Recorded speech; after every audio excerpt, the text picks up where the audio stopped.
Good morning everyone. तो आज हम एक इम्पॉर्टेंट इशू के ऊपर डिस्कशन करने जा रहे हैं, दैट इज़ चीन के दिल में भारत का अरुणाचल प्रदेश। आप सभी अच्छी तरह से जानते हैं कि चीन जो है वो अरुणाचल प्रदेश पे अपना दावा करता है। चीन का ये कहना है कि अरुणाचल प्रदेश जो है वो साउथ तिब्बत का हिस्सा है, यानी कि तिब्बत जो है वो चाइना का हिस्सा है, तो उसी हिसाब से अरुणाचल प्रदेश यानी कि साउथ तिब्बत भी चाइना का हिस्सा है।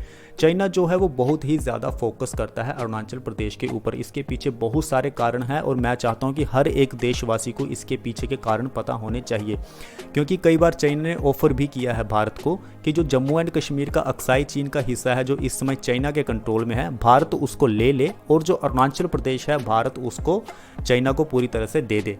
तो ऐसा चाइना का कहना है, कई बार वो भारत को ऑफर करता है। खैर भारत सरकार इसके लिए तैयार नहीं होती है, क्योंकि हम मानते हैं कि अरुणाचल प्रदेश हमारे देश का एक इंटीग्रल हिस्सा है।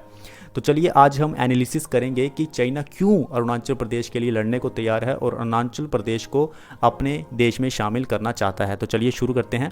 टेरिटोरियल डिस्प्यूट के बारे में आपको पता है कि चाइना और इंडिया के बीच में चल रहा है अरुणाचल प्रदेश को लेके, जो कि हमारी एक नॉर्थ ईस्ट स्टेट है। China claims that Arunachal Pradesh is a part of its territory and refers to it as a south Tibet. तो हम बात करते हैं स्ट्रेटजिक इंपॉर्टेंस की। देखिए, अरुणाचल प्रदेश अगर चाइना के पास चला जाता है तो चाइना का रास्ता पूरी तरह से साफ हो जाता है इंडियन सब कॉन्टिनेंट में घुसने के लिए। और हमारी जो नॉर्थ ईस्ट की स्टेट्स हैं जैसे असम है, नागालैंड है, मेघालय है, इनको डिस्टर्ब करना चाइना के लिए बहुत ही आसान हो जाएगा। चाइना के लिए बांग्लादेश तक पहुंचना, म्यांमार, कैम्बोडिया यहाँ तक पहुंचना, लाओस तक पहुंचना बहुत ही ईजी हो जाएगा। तो आप सोचिए कि अरुणाचल प्रदेश अगर चाइना के पास चला जाता है तो चाइना को कितना ज़्यादा बेनिफिट हो जाएगा। Arunachal Pradesh shares a border with China Tibet autonomous region. Control over the region provides strategic advantages for China, including access to the Indian subcontinent and a potential buffer zone between China and India. China Arunachal Pradesh का इस्तेमाल करके अरुणाचल प्रदेश को भारत और China के बीच में एक buffer zone की तरह बनाना चाहता है।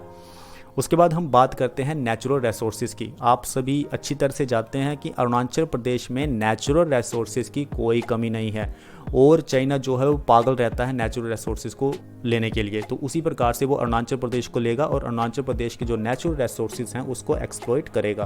Arunachal Pradesh is rich in natural resources such as a timber, minerals and hydro power potential.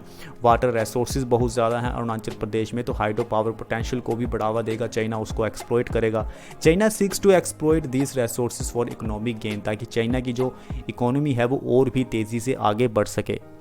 उसके बाद हम बात करते हैं वाटर रिसोर्सेज की। मैंने अभी आपको बताया कि अरुणाचल प्रदेश में वाटर रिसोर्सेज की कोई कमी नहीं है, क्योंकि ब्रह्मपुत्र रिवर वहाँ से निकलती है। Several rivers in Arunachal Pradesh are tributaries of the Brahmaputra river. Control over the region would give China greater influence over the water flow, impacting water security in the region. तो देखिए, अरुणाचल प्रदेश अगर चाइना के पास चला जाता है तो पानी की भी चाइना में कोई कमी नहीं होगी। चाइना पूरी तरह से अच्छी तरह से अरुणाचल प्रदेश को एक्सप्लॉइट करेगा, क्योंकि अरुणाचल प्रदेश एक स्ट्रेटजिक स्टेट है जो कि काफ़ी ज़्यादा इंपॉर्टेंट है भारत के लिए भी और चाइना के लिए भी, क्योंकि चाइना इसीलिए ही उसके पीछे पड़ा हुआ है। उसके बाद हम बात करते हैं नेगोशिएशंस एंड डिप्लोमेटिक एफर्ट्स। अब चाइना और भारत अरुणाचल प्रदेश के लिए समय समय पे मीटिंग्स करते रहते हैं, बातचीत करते रहते हैं, ताकि इस इशू को जल्दी से जल्दी रिजॉल्व किया जा सके। लेकिन जो अरुणाचल प्रदेश का इशू है वो पूरी तरह से रिजॉल्व नहीं हुआ है, क्योंकि चाइना चाहता ही नहीं है कि अरुणाचल प्रदेश जो है वो भारत के हिस्से में पूरी तरह से चला जाए। और भारत तो हमेशा से मानता आ रहा है कि अरुणाचल प्रदेश जो है वो शुरू से ही भारत का एक अहम हिस्सा है, एक इंटीग्रल पार्ट है। Both China and India have engaged in negotiations and confidence building measures.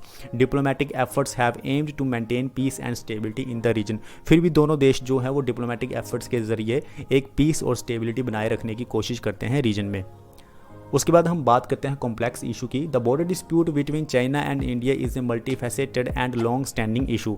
Permanent resolution of the Arunachal Pradesh border dispute remains challenging. तो ये एक चैलेंजिंग इशू है कि अरुणाचल प्रदेश का जो इशू है उसे किस तरह से रिजोल्व किया जा सके। आज हमने डिस्कशन किया कि अरुणाचल प्रदेश क्यों भारत के लिए इतना ज़रूरी है और चाइना क्यों अरुणाचल प्रदेश के पीछे पड़ा हुआ है, ताकि वो अरुणाचल प्रदेश के जो नेचुरल रिसोर्सेज हैं उनको एक्सप्लॉइट कर सके, स्ट्रेटजिक एडवांटेज हासिल कर सके। म्यांमार या जो इंडियन सब कॉन्टिनेंट है, जो ईस्टर्न स्टेट्स हैं, ईस्टर्न कंट्रीज हैं, वहाँ तक वो अपनी एक्सेस को हासिल कर सके चाइना।